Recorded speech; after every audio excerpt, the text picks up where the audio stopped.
Welcome to Upper Valley Access, your monthly video magazine. This month, volunteer producers Eric Chatterjee and Vincent Moore investigated the discussion that was happening around the tour project with the Lebanon Public Library.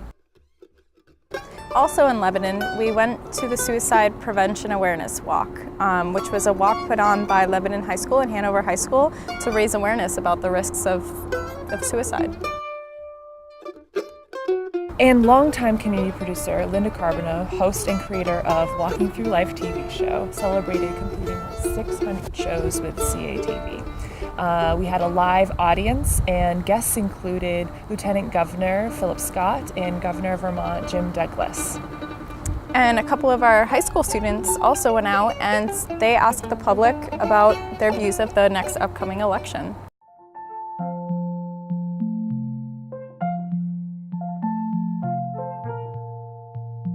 It's hard to feel much of anything about it this far in advance, other than kind of in awe of the number of candidates. I think it goes on way too long. It seems like maybe 2 months would be way plenty of time to get the election done. But here we are going through a couple of years, it seems like. It's tiresome. It just wears on you. Yeah, it's just kind of like a waste of time. I'm not real super excited because the Donald Trump sideshow is like a mess. And Hillary Clinton, although she's running well, I think she's going to tank. And so that leaves us, Bernie Sanders is there, but he's not. He's going to do the guy in the 1998 election that pulled votes away from the Democratic contender. And we're going to end up with a Republican president, probably. I'm not super excited, but I'm probably wrong.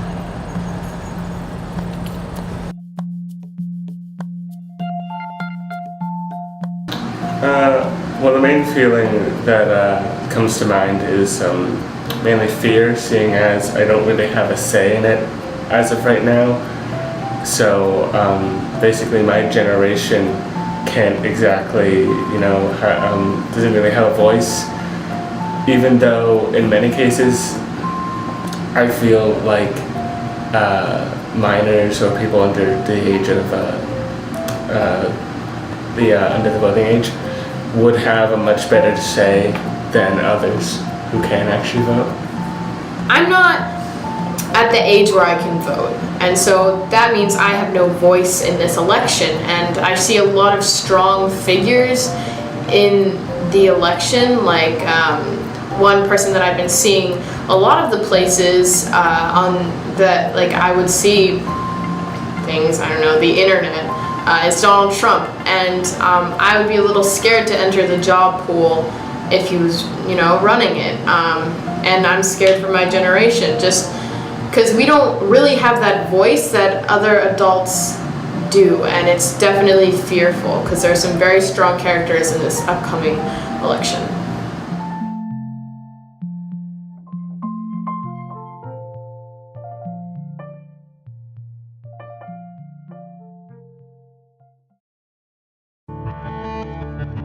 My freshman year, we started this walk, and I helped organize it, and I've been doing it ever since.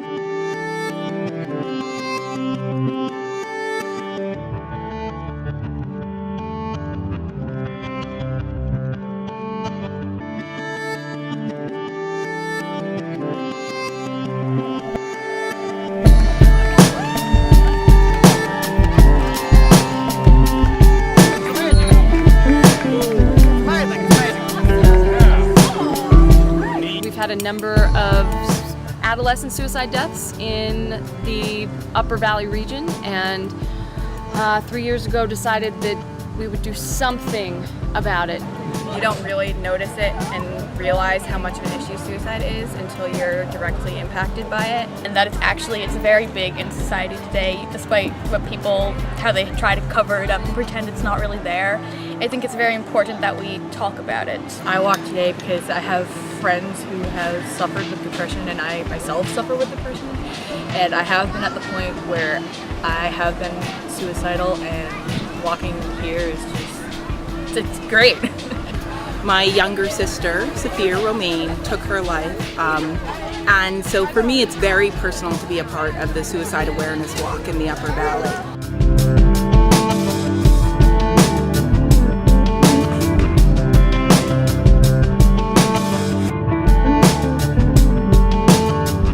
So this whole event is about how do you listen? How do you raise awareness around what even to look for in someone who might be feeling stressed, anxious, depressed, and even suicidal?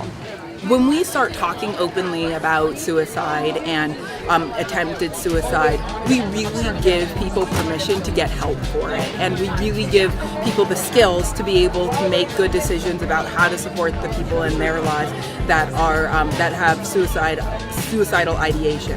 There are people there that care even when you feel like there aren't. And the reason that you feel like there aren't is because you try and seclude yourself a lot of the time. I know personally because I've done it. So if you just look around, you can find people that care. It's awesome to watch the mass of people like walking all in yellow. And, I don't know, it makes me really happy.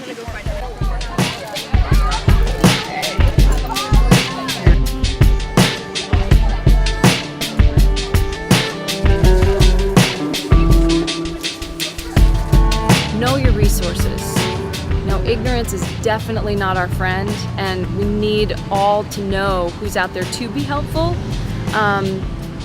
And to the teenagers out there, like, there are so many people that want to care, and we may not always have the answer that they're looking for, but we'd like to know that they're struggling as opposed to not knowing that they're struggling. Dr. Seuss, I think, said this. I really like this. To the world, you may be one person, but to one person, you may be the world. And I think it's very important to remember that somebody always wants you here. Not always the same person and not always at the same time, but there's always at least one person that wants you here.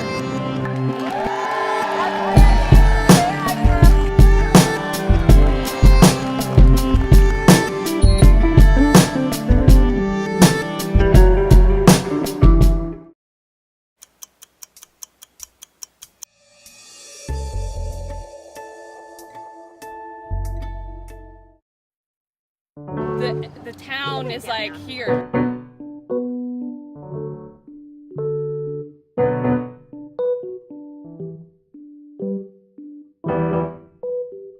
Freedom itself is a dangerous way of life, but it is ours. So that's the American Library Association's statement of freedom.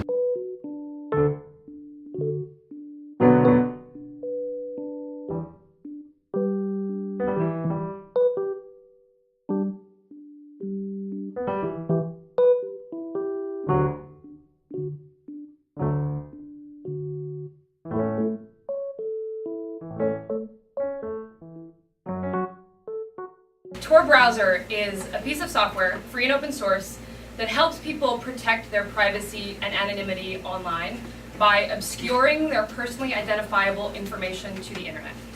And Tor works by bouncing your traffic to a network of relays, which is what we asked Hilton Library to run back in July. These relays are run by volunteers from all over the world, and this decentralization is some of the strength of the Tor network because many, many people are involved. It's much stronger as a community effort. The reason why we chose Hilton Library and libraries in general to run Tor relays is because basically two reasons. Libraries already provide public internet services to their communities, and libraries are some of the strongest defenders of democratic values like privacy and free speech. So we've had an incredible public response in support of the library. I think the board members have heard from a number of people, the library staff have heard from a number of people. That support is global. The media attention has been massive, but that is not as important as what the people in this room think. So I'm going to stop talking now and let everyone hear from the people in here who are the ones who really should be making this decision. So thank you so much for giving me your time. This is amazing.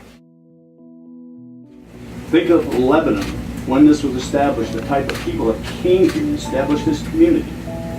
They were all here for freedom. My ancestors fought in the Revolutionary War. how do I answer to them?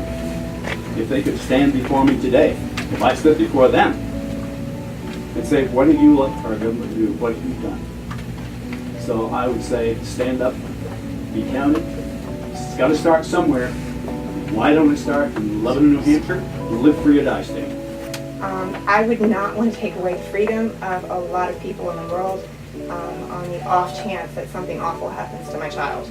And I think there are a lot of mothers out there who agree. I mean, I want to protect her, but I don't want to take other people's freedoms away, and I think there are better ways to protect her. The fact is that the risk we take in a free society is that when we have a piece of infrastructure, there are some people who will use it for bad things and some people who will use it for good things. The analogy that is most often used around Tor is it's kind of like having a road. You know, I drive to work on a road. I drove here to beautiful Lebanon, New Hampshire on a road. Some people use roads to drive drunk. It's not a good reason to ban roads.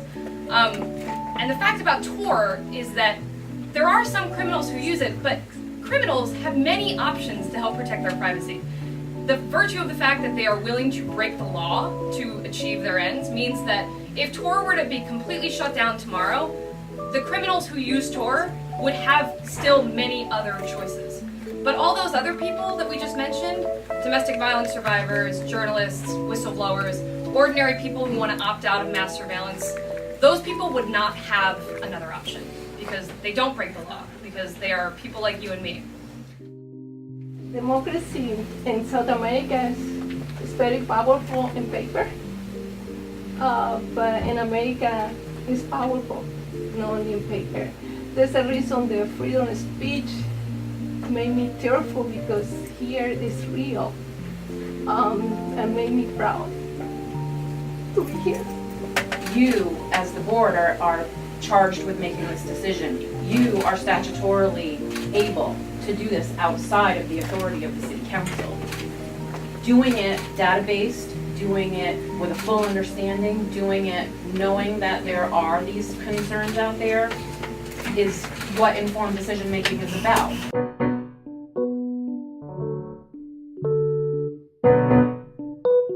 I mean, this is a public referendum about privacy and free speech, and I can't think of a better place to have it happen. I mean, there was a reason that we chose Kilton as our pilot project. We knew that New Hampshire, the Live Free or Die state, was the right place for this, and, you know, this is the best thing that could have happened. You know, the whole world came out in favor of Kilton doing the right thing, which they've just done. And, you know, I think that it's no better demonstrated by the response of the community, which was just overwhelming. I was crying. Kilton has made a historic decision tonight. Other libraries are going to be able to follow suit because of Kilton's example, and I'm just, like, so thrilled by that. So I want to say that this is why I always say that New Hampshire is the best state to be doing civil liberties work, and why it is so wonderful to head up the ACLU here in New Hampshire, because you just have people here who really get it. They care about their free speech rights, they care about their privacy rights, they understand that they're part of a larger community, and you really saw that here tonight.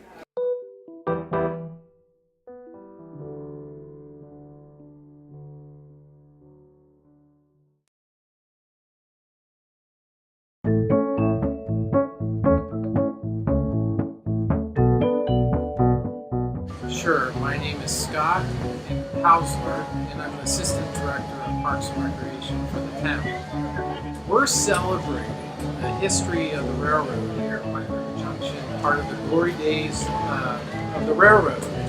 So not only are we just celebrating the railroad, we're also celebrating other modes of transportation, you know, in the history of that. So we've got a lot of cool stuff that took place today and still taking place. We've got excursion rides every hour during the day, and then on Sunday we have 2 excursion rides, and there's also a mystery train this evening. It's a dinner train, and they're going to solve a mystery on the train, so that's going to be pretty cool. It's a 3-hour excursion ride in a mystery. We've got farm implements here, a bunch of old antique tractors.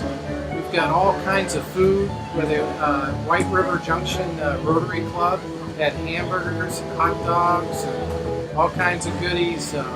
Right behind me we got this famous maple kettle corn.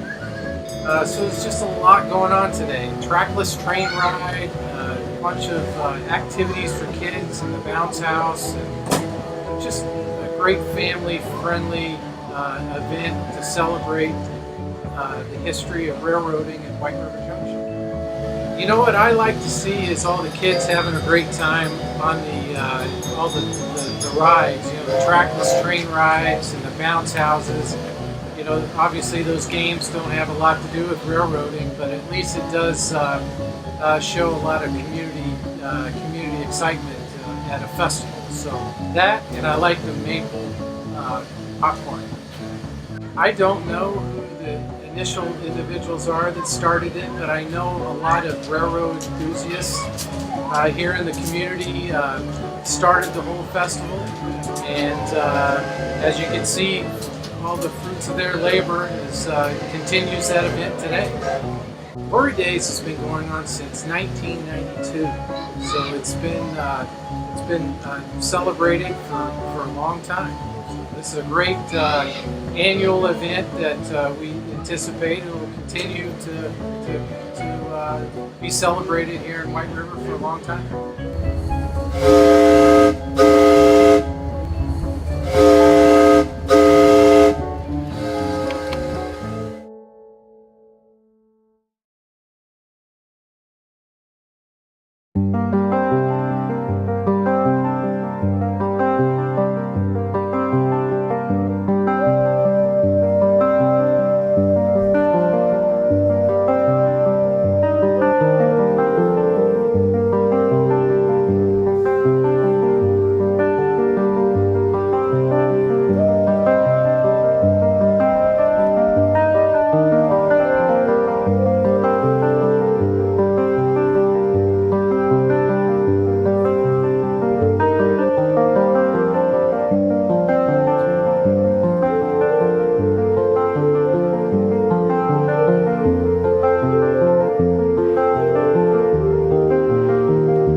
Well, hello, this is Linda Carbonell from Walking Through Life TV show.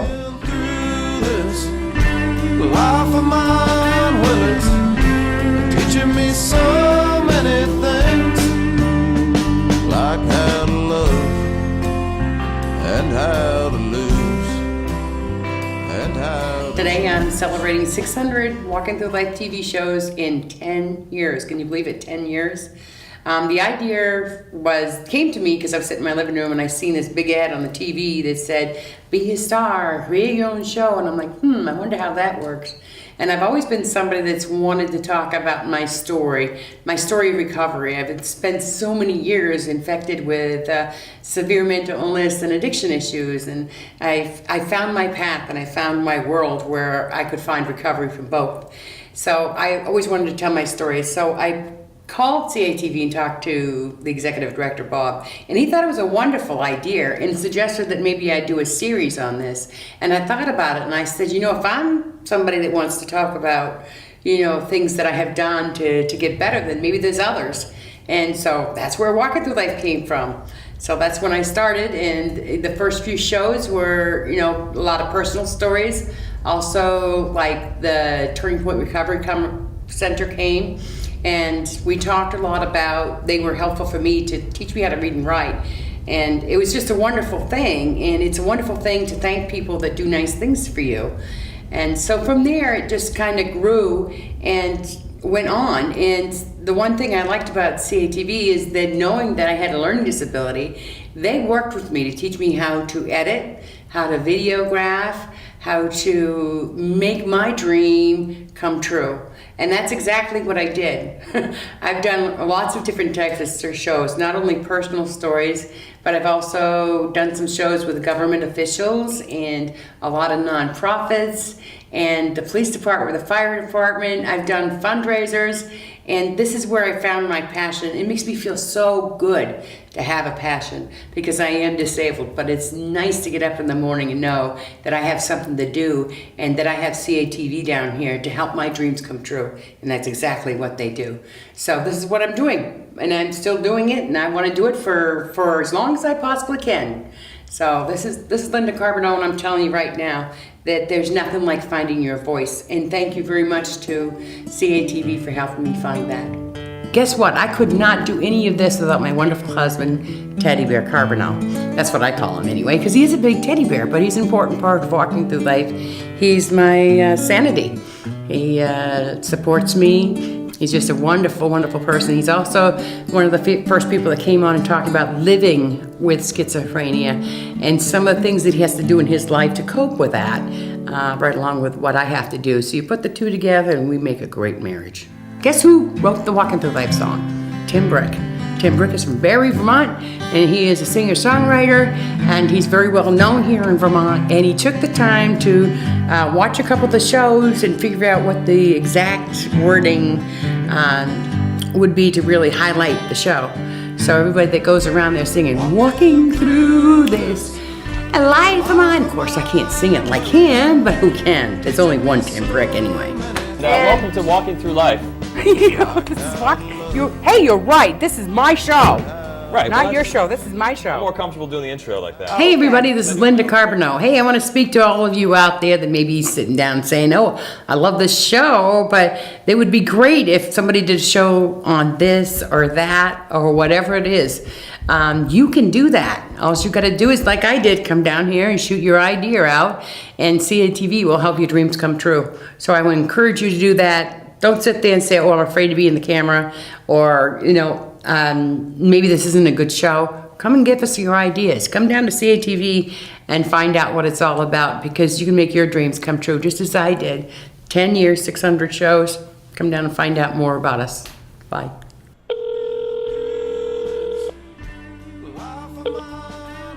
You have reached the home of Linda and Ted Carbonell. I am the host of Walking Through Life TV show. Ted is the Prince Charming of White River Junction. It is spring, which brings lots of flowers to plant, fish to catch, and lots of rain. We are out enjoying the day and hope you are too. Leave us a message. At the tone, please record your message. Congratulations on producing 600 shows. Be sure to come visit us at the Tip Top Media Building, 85 North Main Street, White River Junction. Okay. All right. Okay, not bad.